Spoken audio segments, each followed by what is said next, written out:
అమ్మ అంటే ఏంటి అని ఆలోచించారంట వాళ్ళు. సో చింటుగాడు చెప్పిందంట ఏమనంటే అమ్మ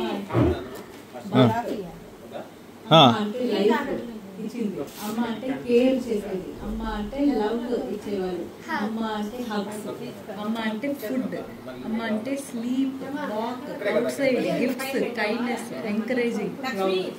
సో ఇవన్నీ చింటూ గారు చెప్పాడా? అందరూ ఫస్ట్ 5 దగ్గర ముగ్గురు కలిసి ఇవన్నీ చెప్పుకున్నారు. అమ్మ అంటే ఏమొస్తాయి అని చెప్పి వాళ్ళు ఫ్రేమ్ చేసుకుని దాంతో పాట కట్టి వాళ్ళే కరువుకి పెట్టుకుని దానికి మ్యూజిక్ కట్టి పాడారు. సో ఫస్ట్ అసలు పాట తయారు చేయడానికి వర్డ్స్ వాడుతున్నారు. అరే మీరు మంచి రైటర్స్ అయిపోతారేమో రా, అవుతారేమో రా. నువ్వు కూడా పాడు.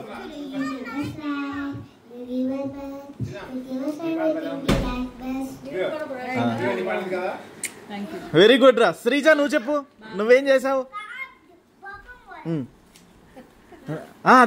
తొందరగా చెప్పు. మీకేం చేశారు? మీ ట్యూనింగ్ లాస్ట్ లో ముగ్గురు భలే పడారే, అది భలే గుర్తుండిపోయింది.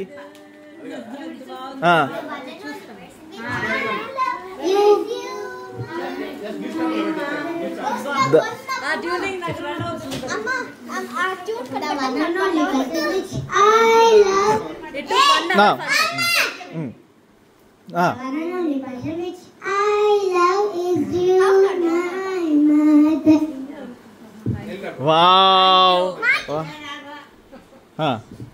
వాడు చెప్పు రాజేష్ బాబు.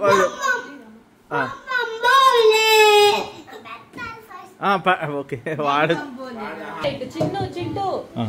చెప్పు. పెట్టాలంటే ముందు ఇచ్చేస్తాను. ఏం చెప్తాను ఒక్కసారి. అరే ఇట్రండిరా నుంచోండి ఒక్కసారి. All of you can take. రాశారు కదా మీరు.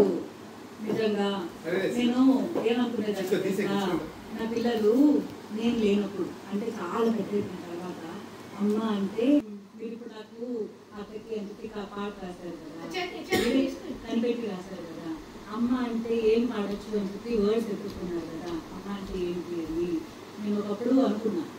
ఏమంటే నేను చాలా స్పీచెస్లో కూడా చెప్పాను ఈ విషయం. ఇదిగో మన పిల్లలకి అమ్మ అంటే ఏంటి అని, ఇదిగో అమ్మ అంటే ప్రేమ, అమ్మ అంటే నేచర్, అమ్మ అంటే లవ్, అంటే అమ్మ అంటే వేరే ఏమీ షేప్ కాదు, తను ఒక ఫిజికల్ థింగ్ కాదు, అమ్మ అంటే ప్యూర్గా ప్రేమ అని చెప్పి నా పిల్లలు చెప్పుకోగలగాలి. వాళ్ళకి అమ్మ గుర్తు రావాలంటే గుర్తొచ్చిందంటే గోల్డ్ ప్రేమ గుర్తు రావాలి. నేను లేనప్పుడు వాళ్ళకి అమ్మ అంటే ఆ ఫీలింగ్తో వాళ్ళు నిండిపోవాలి. అలాంటి ఎక్స్పీరియన్స్ వాళ్ళు ఇవ్వాలి నేను అని చెప్పేదాన్ని. సో మిగతా మదర్స్ నాలాంటి మదర్స్ మీరు ఆల్రెడీ మీరు నాకు అమ్మ అంటే మీరు నా గురించి అలానే ఫీల్ అవుతున్నారని చెప్పాను. Thank you so much. అంటే ఇది లైఫ్ టైం వచ్చేటప్పుడు ఈ లైఫ్ ఇంపార్టెంటే ఇదేమి ఇంపార్టెంట్ కాదు. ఏది చేసినా దీనికోసమే చేసాను. ఏది చేసినా మీరు జస్ట్ లైఫ్ ఇచ్చాను అంటున్నారు, కానీ యూ ఆర్ మై లైఫ్. ఓకేనా? నేను ఇలా ఉన్నానంటే ఈరోజు that is because of you. Okay, so thank you for being my dearest darling.